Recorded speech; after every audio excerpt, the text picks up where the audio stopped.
আসসালামু আলাইকুম। প্রিয় দর্শক, দেশের যে আছে এখন যদি আপনি প্রশ্ন করেন যে এই মুহূর্তে দেশের সবচেয়ে বড় সংকট কোনটি, আপনি নির্দ্বিধায় যে উত্তরটা পাবেন এবং আপনি নিজেও যেটা ভাবছেন সেটা হচ্ছে জ্বালানি তেলের সংকট। জ্বালানি তেলের সংকট এই মুহূর্তে এমন একটা অবস্থায় পৌঁছেছে যে এটাকে ভাষায় প্রকাশ করা যাবে না। আপনি যদি যে কোনো একটা পেট্রোল পাম্পের পাশে দিকে তাকান, আপনি দেখবেন যে সারি সারি লম্বা মোটরসাইকেল কিংবা প্রাইভেট কারের লাইন। দেখুন, আমাদের দেশের অনেক গাড়ি, মানে ম্যাক্সিমাম গাড়ি যেগুলো বড় বড় গাড়ি আছে এগুলো চলে সিএনজিতে। বাস বলেন, ট্রাক বলেন, প্রাইভেট কার বলেন, এগুলো প্রায় সবই সিএনজিতে চলে। তো এত গাড়ি সিএনজিতে চলার পরও যে হাতে গোনা কয়েকটা প্রাইভেট কার অথবা মানে আনুপাতিক হারে ধরলে অথবা মোটর সাইকেলগুলো এগুলো চলে পেট্রোল, অকটেন অথবা ডিজেলে। তো এই কয়টা গাড়িকে এই মুহূর্তে জ্বালানি তেল সরবরাহ করা সম্ভব হচ্ছে না। আমি গতকালকে কথা বলছি।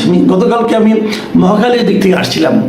মহাখালী ফ্লাইওভারটা যেখানে শেষ হলো, মানে মহাখালী ফ্লাইওভারের পশ্চিম প্রান্তে, এখান থেকে যে লাইনটা শুরু হয়েছে সেই লাইনটা সোজা এসে একদম জাহাঙ্গীর গেট পর্যন্ত এসে তারপরে আবার বামে মোড় নিল। বামে মোড় নিয়ে আরও প্রায় আধা কিলোমিটারের বেশি এসে প্রধানমন্ত্রীর কার্যালয়ের সামনে, সেটাকে পার হয়ে আরও সামনে যে ট্রাস্টের একটা আপনার ফিলিং স্টেশন আছে, সেখানে এত লম্বা লাইন, প্রায় 1 কিলোমিটার লম্বা লাইন হবে। তো এই লাইনে সবাই যে শেষ পর্যন্ত জ্বালানি তেল পাবেন তার কিন্তু কোনো গ্যারান্টি নাই। এমন অনেকে আমাকে বলেছেন যে প্রায় 3 ঘন্টা লাইনে থাকার পর, মানে একদম চূড়ান্ত জায়গায় পৌঁছার 10-15 মিনিট আগে জানানো হয়েছে তেল শেষ হয়ে গেছে। এরকম ঘটনা কিন্তু অনেক পাম্পে ঘটছে। অনেক পাম্পে টাঙিয়ে দেওয়া হয়েছে এই পাম্পে কোনো পেট্রোল নেই, এরকম হয়েছে। এই যখন বাস্তব চিত্র, তখন আমাদের সরকার কি বলছে? আমাদের সরকার বলছেন, সরকারি জ্বালানি মন্ত্রী বলছেন, এই একদিন আগে উনি বলেছেন দেশে জ্বালানি তেলের কোনো সংকট নেই। তো উনি যদি বলেন সংকট নেই, তাহলে আমরা যে সংকটটা দেখছি এটা তাহলে কি? আমরা যেটা দেখছি এই যে তেলের পাম্পের সামনে বিশাল লাইন, এটা কি সংকট নয়? এটা কি সংকটকে প্রকাশ করে না? এটা যদি সংকট হয়, মন্ত্রী যে বলছেন সংকট নেই, তাহলে সেটার অর্থ কি? এটা কিন্তু একটা বেসিক প্রশ্ন। এই প্রশ্নের জবাব আপনাকে কে দেবে? কেউ দেবে না, কারণ তারা কেউ জানেই না এটা কেন ঘটছে। সরকারের যে হিসাব, সরকারের কাছে পর্যাপ্ত তেল মজুদ আছে, তাহলে আজকে সমস্যাটা কি করে তৈরি হলো? দেখুন, আমি একটা কথা বলি, জ্বালানি তেলের সংকট যেটা হয়েছে, এটা হওয়াটা কিন্তু অস্বাভাবিক কিছু না। সারা দুনিয়াতেই জ্বালানি তেলের সংকট এই মুহূর্তে আছে, সারা দুনিয়াতে আছে। এমনকি খোদ যুক্তরাষ্ট্র, যারা নিজেরাই তাদের পর্যাপ্ত জ্বালানি তেল আছে, তাদের ওখানেও জ্বালানি তেলের দাম বেড়ে গেছে। অস্ট্রেলিয়ায় বেড়ে গেছে, পৃথিবীর সমস্ত দেশে জ্বালানি তেলের দাম বেড়ে গেছে। এশিয়ার দেশগুলোর অবস্থা সবচেয়ে খারাপ, কারণ এশিয়ার এখান থেকে মধ্যপ্রাচ্যের ম্যাক্সিমাম তেল হরমুজ প্রণালীতে যে সমস্ত জাহাজগুলি, তেলবাহী জাহাজ আসে, সেগুলো সবই আমাদের এখানে আসে, আমাদের এশিয়ার অঞ্চলে আসে। এখন যুদ্ধের কারণে, ইরানের সঙ্গে যুক্তরাষ্ট্র এবং ইসরায়েলের যুদ্ধের কারণে হরমুজ প্রণালীতে কিন্তু খুব কম কয়েকটা দেশে, মাত্র 5টা দেশের জাহাজ ইরান আসতে দেয়। এবং সৌভাগ্যক্রমে সেই 5টা দেশের মধ্যে আমাদের বাংলাদেশও আছে, ভারত আছে, চীন আছে, এরাও আছে। কিন্তু অনেক দেশে কিন্তু নাই। এবং যদ্দূর অনেক জায়গায় শোনা যাচ্ছে, আমার যেমন ফিলিপিনের মতো দেশে, সেখানে সরকারের পতন হয়ে যাওয়ার সম্ভাবনা দেখা দিয়েছে এই জ্বালানি তেলের কারণে। চীন, তারা কিন্তু এখানে আসতে পারে। চীনকে বলা হয় যে তাদের এখানে সবসময় 3 মাসের জ্বালানি তেল থাকে, সবসময় থাকে। সেই চীনেও কিন্তু জ্বালানি তেলের সংকট দেখা দিয়েছে এবং জ্বালানি তেলের দাম সেখানে এরই মধ্যে 20% বাড়িয়ে দেওয়া হয়েছে। এবং 20% বাড়ানোর চাপ তো তারা ভোগ করছে। কেনিয়ায়, আফ্রিকান দেশগুলোর মধ্যে কেনিয়ায়, সেখানে জ্বালানি তেলের সংকট হয়েছে এবং সেই সংকটকে তারা মোকাবেলার জন্য তারা একটা রেশনিং সিস্টেম এরকম না, তারা বিশেষ বিশেষ খাতকে অগ্রাধিকার দিচ্ছে যে এই খাতগুলোকে জ্বালানি তেল আগে দেওয়া হবে, পরে অন্য অন্য খাতকে। যেমন ওদের এখানে যারা তারা প্রচুর ফুল, পণ্য সামগ্রী, কাঁচা পণ্য এগুলো রপ্তানি করে, ওই রপ্তানি সামগ্রীগুলোকে ওখানে জ্বালানি তেলের যে ব্যবহারটা সেটাকে তারা অগ্রাধিকার দেওয়া হচ্ছে। নাইজেরিয়ার কথা ধরেন, নাইজেরিয়া কিন্তু নিজেদের প্রচুর তেল আছে, তেলের খনি আছে, কিন্তু ওনাদের সমস্যা হলো ওনাদের এই তেলকে প্রক্রিয়াজাত করার জন্য কোনো প্ল্যান্ট নাই, মানে রিফাইনারি প্ল্যান্ট নাই। না থাকার কারণে ওনারা তেল এই মানে ক্রুড অয়েল তারা বাইরে রপ্তানি করে দেয়, করে আবার বাইরে থেকে তারা তেল নিয়ে আসে। এখন ওদের এখানে এই ক্রাইসিসের মুহূর্তে তাদের পেট্রোলের দাম প্রায় দ্বিগুণ হয়ে গেছে। কিন্তু ভিয়েতনাম সরকার তারা এটাকে ম্যানেজ করার জন্য এই তেলের উপর যে ট্যাক্সটা আছে, এই ট্যাক্স সব দেশে আছে, আমার দেশেও আছে। আমরা যে টাকাতে তেল কিনি সবটাই কিন্তু তেলের দাম না, তার উপর কিছু ট্যাক্স আছে, ট্যাক্সটা আবার গভর্নমেন্ট পায়। যাই হোক, ভিয়েতনাম সরকার সেই ট্যাক্সটার একটা অংশ, মানে ট্যাক্সের তো কয়েকটা ধরন আছে, তার মধ্যে একটা আছে যে এনভায়রনমেন্ট ট্যাক্স আর কি, পরিবেশ কর, তারা সেটাকে প্রত্যাহার করে নিয়েছে, মানে দামটাকে একটু নাগালের মধ্যে রাখার জন্য। আর মিয়ানমারেও তো জ্বালানি তেল হচ্ছে, যারা বড় ইঞ্জিন যেগুলো আছে, যারা নাকি বেশি জ্বালানি খায়, সেগুলোকে তেল দেওয়া বন্ধ করে দিয়েছে। তো এরকম কিন্তু সব জায়গায়। থাইল্যান্ডের সংকট দেখা যাচ্ছে, ডিজেল সংকট, ডিজেল ওখানে কমে, পেট্রোল আছে কিন্তু ডিজেল নাই। এবং ডিজেল না, বিশেষ করে মানে শহরের ব্যাংককের বাইরে যে শহরগুলো আছে সেগুলোতে ডিজেল নাই বলতে গেলে। থাইল্যান্ডের এই সংকটে পড়েছে, যে কারণে ওদের সেচের সমস্যা হচ্ছে। আমাদের দেশেও কিন্তু এই মুহূর্তে যদি আমরা পেট্রোলের লাইনটা দেখছি, আমরা যে লাইনটা দেখছি, যে সংকটটা দেখছি, এটা পেট্রোলের লাইন, কিন্তু আমাদেরও কিন্তু ডিজেল সংকটটা আগামী কয়েকদিনের মধ্যে যদি তেলের সরবরাহ না আসে, আমাদেরও কিন্তু বেড়ে যাবে। যেমন আমাদের যে কৃষি, সামনে কিন্তু বোরোর মৌসুম, এই বোরোর মৌসুমে কিভাবে তেল সরবরাহ করা হবে এটা বলা বড় কঠিন, কাজে সেখানেও কিন্তু সংকট দেখা দিতে পারে। মানে এর অর্থ যেটা হচ্ছে সেটা হলো, এই যে জ্বালানি সংকট যেটা হচ্ছে, এটা কিন্তু আমাদের সরকারের কোনো দোষ না, এটা সারা দুনিয়ার সংকট। এবং সারা দুনিয়ার সংকট এক একটা দেশ যার যার মতো করে এটাকে হ্যান্ডেল করছে।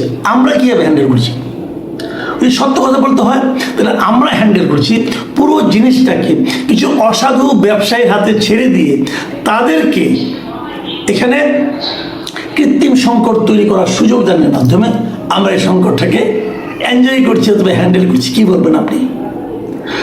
বা বর্তমানে যে সংকটটা দেখা যাচ্ছে, আমার বিবেচনায় এর পুরোটাই এই অসাধু ব্যবসায়ীদের কাজ, এবং সেটাকে কীভাবে কন্ট্রোল করা যায় সেটা হলো সবচেয়ে বড় কথা। আমি মনে করি জ্বালানি সংকটকে নিরসন করার জন্য, এটাকে কন্ট্রোল করার জন্য, এটাকে হ্যান্ডেল করার জন্য সরকার এর মধ্যে একাধিক মিটিং করেছে। অলরেডি প্রায় কয়েক হাজার কোটি টাকা তারা বাড়তি খরচ করেছে, এগুলো ভর্তুকি যাবে, সরকার দিতে হবে। মানে এভাবে দেখতে গেলে আমার তো মাঝে মাঝে মনে হয় যে তারেক রহমান বড় দুঃখী লোক আর কি, দুঃখী সরকারটা, মানে ওনারাও দায়িত্ব নিলেন, এই ঝামেলাও শুরু হলো। এখন এই নতুন একটা সরকারের পক্ষে এরকম একটি জটিল সমস্যা কিভাবে ওনারা হ্যান্ডেল করবেন, এটা কিন্তু তাদের একটা বড় চ্যালেঞ্জ। আপনি যত কিছুই বলেন না কেন, তেলটা তারা পাবে কোথায়? আমাদের তেল তো বাইরে থেকে আনতে হচ্ছে, এবং সেই আমদানিটা আপনি কীভাবে করবেন? বাইরের দাম বেশি, এই জ্বালানি ইয়ের কারণে, যুদ্ধের কারণে অনেক জায়গায় জ্বালানি তেলের দাম বেড়ে গেছে, আমাদের এলএনজি আনতে হয়, এলএনজির দাম বেড়ে গেছে। তো সব মিলিয়ে কিন্তু সংকট। কিন্তু এখন বিষয়টা হলো কি, এটাকে হ্যান্ডেল করা, এটাকে ম্যানেজ করা। আমি মনে করি যে আমাদের দেশে যে জ্বালানি সংকটের যেটা এখন যে ক্রাইসিস যেটা দেখা যাচ্ছে, এটা সম্পূর্ণ একটা কৃত্রিম ক্রাইসিস। সরকার বারবার বলছে আমাদের কাছে পর্যাপ্ত মজুদ এখনও আছে, এবং আরও অনেক ট্যাঙ্কার আসতেছে, পাইপলাইনে আছে, কাজে আমাদের সংকট হয়তো হবে না। কিন্তু আমি মনে করি সরকারের উচিত হবে প্রয়োজনে জ্বালানি সংকটের দাম পুনর্নির্ধারণ, এই জ্বালানি তেলের দাম পুনর্নির্ধারণ করা। অনেক আমাদের মতো কিন্তু অন্য দেশে হয় না। আমাদের এখানে হয় কি, তেলের দাম বাড়ে না, তো বাড়ে না করে যখন বাড়ে তারপর আর কমে না। কিন্তু সারা দুনিয়ায় তেলের দাম কিন্তু ওঠানামা করে। এমনকি আমাদের পার্শ্ববর্তী দেশ ভারত, সেখানেও কিন্তু তেলের দাম ওঠানামা করে। যখন তেলের দাম বেড়ে যায় তখন ওরা দাম বাড়িয়ে দেয়, যখন পৃথিবীতে মানে বিশ্ববাজারে তেলের দাম কমে যায় তখন ওরাও দামটা কমিয়ে দেয়। আমরা এরকম করতে পারি। আমি মনে করি সরকারের এই মুহূর্তে যেটা উচিত, যেটা সেটা করতে পারে, একটা সার্টেন টাইমের জন্য, ধরা যাক বলে দেবে 1 মাসের জন্য আমরা দামটা পুনর্নির্ধারণ করলাম, 1 মাস পরে যদি দাম কমে আমরা আবার কমিয়ে দেবো, যদি বাড়ে আরো বাড়িয়ে দেবো। কিন্তু 1 মাস সময়সীমা নির্ধারণ করে তারা দামটাকে পুনর্নির্ধারণ করতে পারে। 2 নম্বর যেটা করতে পারে, প্রত্যেকটা পাম্পকে মনিটরিংয়ের আওতায় আনতে হবে।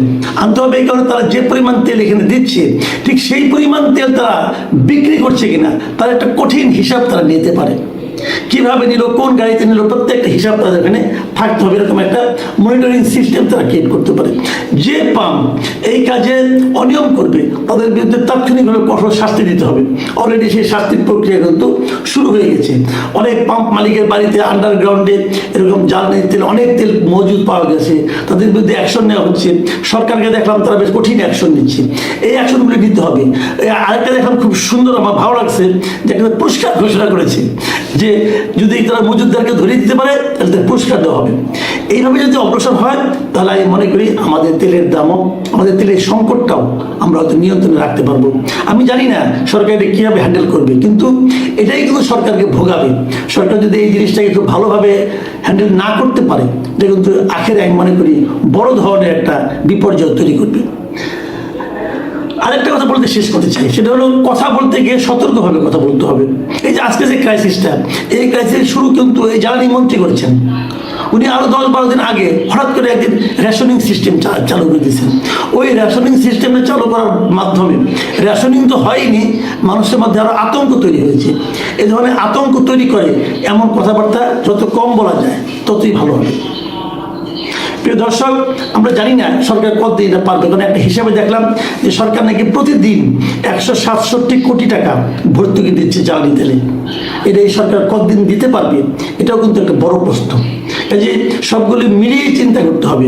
এবং আমি মনে করি এই সংকটে প্রয়োজনে সরকার মূল্য একটা সাময়িক সময়ের কথা বলে, সময় পর্যন্ত ঠিক করে ওই সময় পর্যন্ত নতুন একটা মূল্য নির্ধারণ করে দিলে আমি মনে করি সরকারের ভর্তুকি পরিমাণ কমবে এবং জ্বালানি তেলের এই যে মজুদদারি, কালোবাজারি, এটাও বন্ধ হবে এবং এই কৃত্রিম সংকটটা হয়তো আমাদের থামতে পারে।